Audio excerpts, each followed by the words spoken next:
mindfully and responsibly steward God's creation, let us not forget that we have been tasked to care and be accountable for all of creation, which God has chosen us to share and care and to value the same way that He has. We have been appointed and commanded by God to keep the well-being of all that He has made. And we are expected and accountable kung paano po natin pinapahalagahan at kung paano po natin inaalagaan ang lahat ng binigay sa atin ng ating manlilikha. Can you say that you are truly a faithful caretaker, caregiver of God's creation? Let us remember that we have been specifically chosen by God to be caretakers of His creation. And kung ano man po ang mangyayari at nangyayari ngayon, lahat po tayo ay mananagot sa ating Diyos na manlilikha. So how then will you care for all of God's creation? Maraming mga pamamaraan. But for today, we will look into specific truths na makikita po natin from the parable told by Jesus, the parable of talents. Allow me to refresh a little bit our memory. Through this parable, Jesus teaches us about the kingdom of heaven. And in this parable, we can see na merong isang master who needed to go on a journey. Pero bago siya umalis, he left some amounts of money sa tatlo niyang mga servants. Siyempre dahil siguro tatagalan siya sa kanyang journey, he decided to give his servants different amounts of money na gagamitin po nila for the pagtutustos sa kanilang pangangailangan while the master was away. So hindi actually clear kung ano talaga ang halaga of what was given to them. But we know that one servant was given 5 talents, another servant was given 2, and the third servant was given 1. Now, hindi din natin alam bakit yun yung amount at bakit iba-iba yung amount. But we can trust that the master knew why he gave that particular amount. And the master also had an expectation kung anong gagawin po nila doon sa amount na yun. And after a while, bumalik ang master. And what happened? He asked for his servants to give an accounting. Tinanong niya, ano ba ang ginawa ninyo sa aking iniwan or binilin na mga gawain? Now we know that the first and second workers, they invested their talent, and because of their investment, dumoble po ang kanilang pera. And of course, when they reported it back to the master, they received their master's praise. And ito po yung alam na alam natin, well done, my good and faithful servant. Yet we know that the third servant, who was also given something out of his sphere for the master, he decided to bury that 1 talent. And so, nothing happened.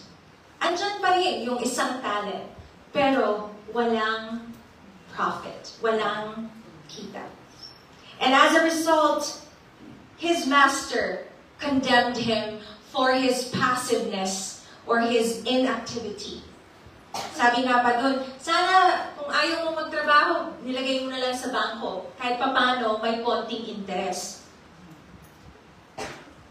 My friends, an accounting was done with the talents that were given to these three servants.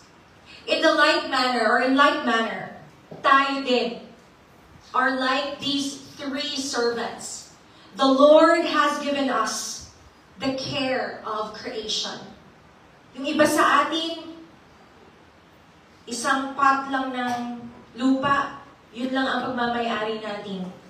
Or kung may St. Peter's ka, isang bloke para sa'yo. But some of us, may mga ari-arian ng lupain. All of us have different ways and different means of taking care of creation. But mind you, it's not about the quantity we're talking about that was left. It is what have we done with what was given. Masasabi po ba natin na katulad tayo sa first two servants who multiplied and maximized yung pinagkaloob sa kanila? Or maybe, or perhaps, we are like that other servant.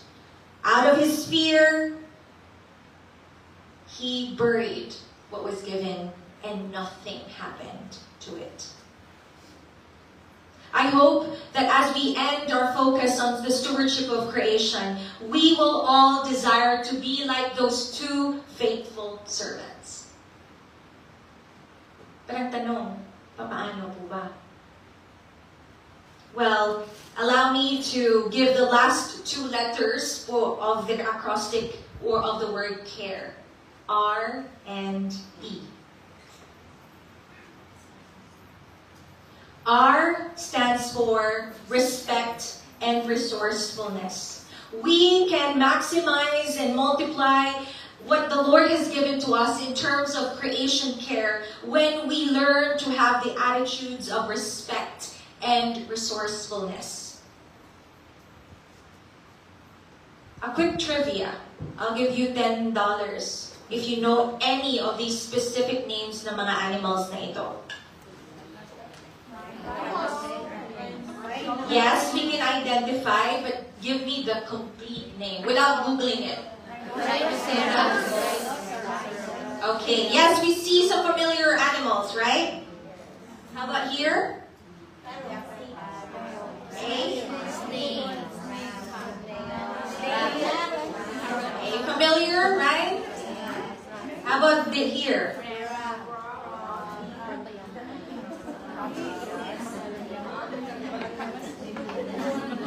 Hindi siya masyadong clear.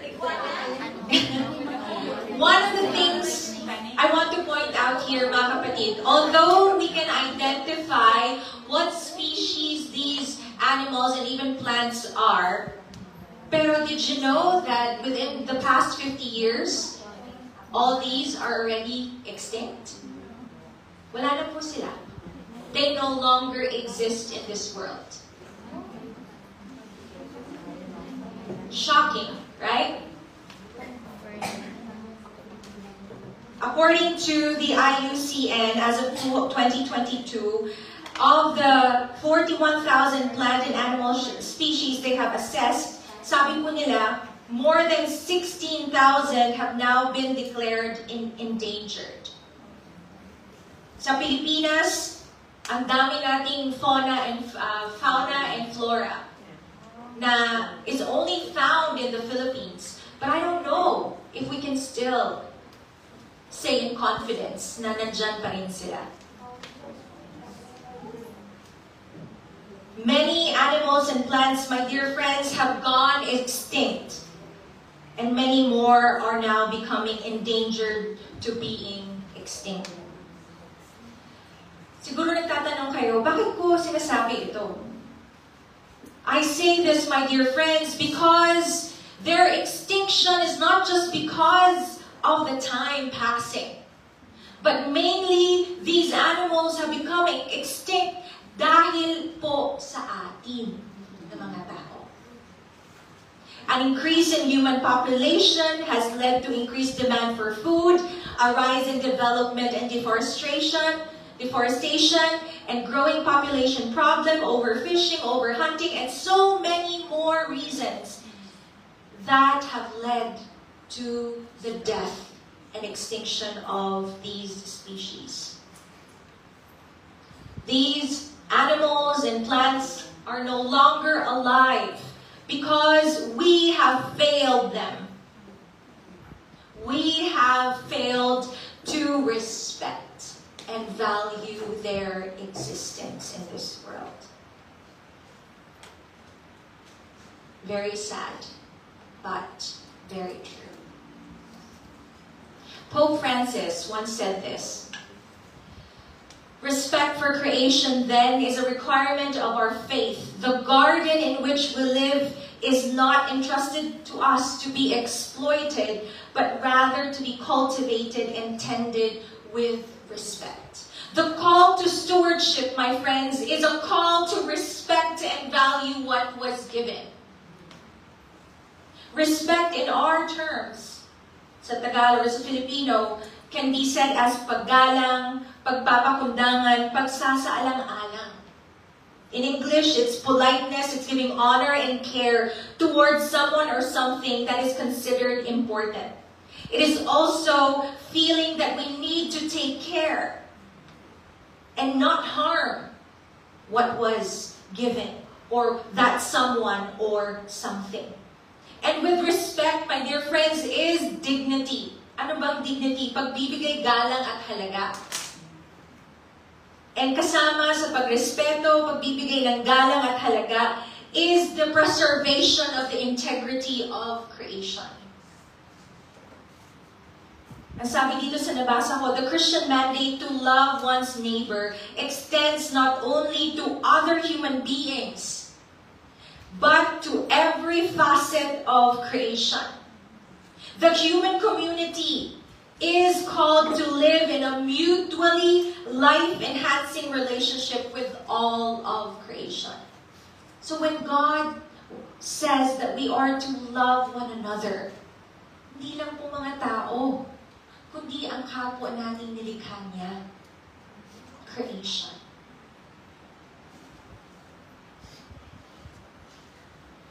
How many of you know the importance of the circle of life or the web of life?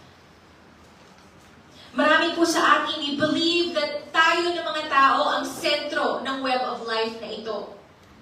But you know what? That is a wrong perspective. Sa aming mga discussion sa Saturday, sabi nila, mali talaga, Pastora, ang mga science teachers natin dati. Hindi lang science teachers, kahit yung mga religious teachers before. They made us believe that the human species is above and more valuable than the other forms of creation. Kaya ganyan yung perspective po natin ngayon. But I am here to remind each one of us that we are not the center of life. We are but a portion of the web of life. Can we please read